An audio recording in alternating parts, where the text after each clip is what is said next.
मैं अपने भाई के अंतिम संस्कार में गया और देखा कि एक छोटा लड़का मुझे ध्यान से देख रहा है। वह और मेरे भाई में थोड़ी समानता थी। इससे पहले कि मैं कुछ और सोच पाता, लड़का सीधे मेरी ओर दौड़ा। मैं अचानक पीछे हट गया, लेकिन तभी मैंने देखा कि कोई फूलों की टोकरी लेकर आ रहा है। मेरा रिफ्लेक्स था कि मैं नीचे झुकूं और बच्चे को उठा लूं, जिससे अचानक मैंने लड़के की आंटी को गिरा दिया, जिससे वह जमीन पर गिर गई और उनके हाथ में चोट लग गई। आंटी को इलाज के लिए हॉस्पिटल ले जाया गया और मेरे पास परिवार के सदस्य के तौर पर अंतिम संस्कार में रहने के अलावा कोई चारा नहीं था। मुझे हैरानी हुई। लड़का चुपचाप बैठा रहा। जब मैं अंतिम संस्कार में खाने को लेकर हिचकिचा रहा था, तो लड़के के छोटे से हाथ ने तुरंत बीफ सूप की तस्वीर पर थप्पड़ मारा। उस पल वो एक और गले लगना चाहता था, लेकिन मैंने साफ मना कर दिया। अगले ही पल लड़का गुस्से में रोने लगा। मैं अब और नहीं रुक सका, इसलिए मैंने उसके मुंह में चॉकलेट का एक टुकड़ा ठूंस दिया। मिठास उसकी जबान पर पिघल गई और जादुई रूप से आंसू रुक गए।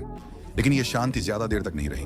वो छोटा सा आदमी फिर से मुझसे चिपक गया। बिना किसी हिचकिचाहट के उसकी उंगली नाक में उंगली डालने के तुरंत बाद सीधे उसके मुंह में चली गई। मेरे जैसे साफ सफाई की पक्की आदतों वाले इंसान के लिए ये बिल्कुल माफ करने लायक नहीं था। मैंने उसे पास न आने के लिए कहा, लेकिन जब वह अपना बैलेंस खोकर गिरने ही वाला था, तो मैंने अपने आप उसे अपनी बाहों में वापस खींच लिया। लड़का मुझे देखकर खुशी से मुस्कुराया। फिर अगले ही सेकंड उसका शरीर हवा में मुड़ गया। इससे पहले कि मुझे पता चलता, उसने मेरे ऊपर उल्टी कर दी। मैं दौड़ कर गया। मैंने देखा कि लड़का मेरी नकल करने की कोशिश कर रहा था।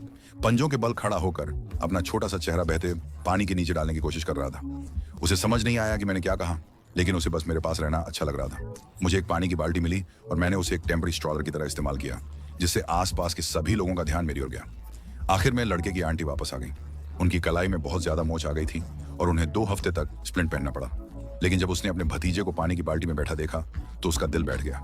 वह उसे उठाना चाहती थी, लेकिन जरा सी भी कोशिश करने पर उसे तेज दर्द होता था। अब वह एक बच्चे को भी नहीं उठा सकती थी। बाकी समय हमने मिलकर अंतिम संस्कार की रस्में मैनेज की। लड़का बहुत अच्छा बर्ताव कर रहा था।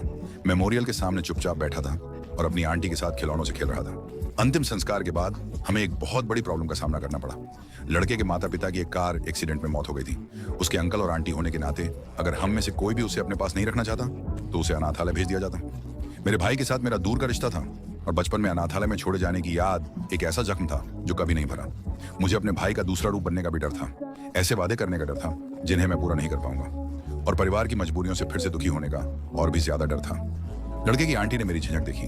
बिना एक पल की झिझक के उसने खुद जिम्मेदारी लेने का फैसला किया।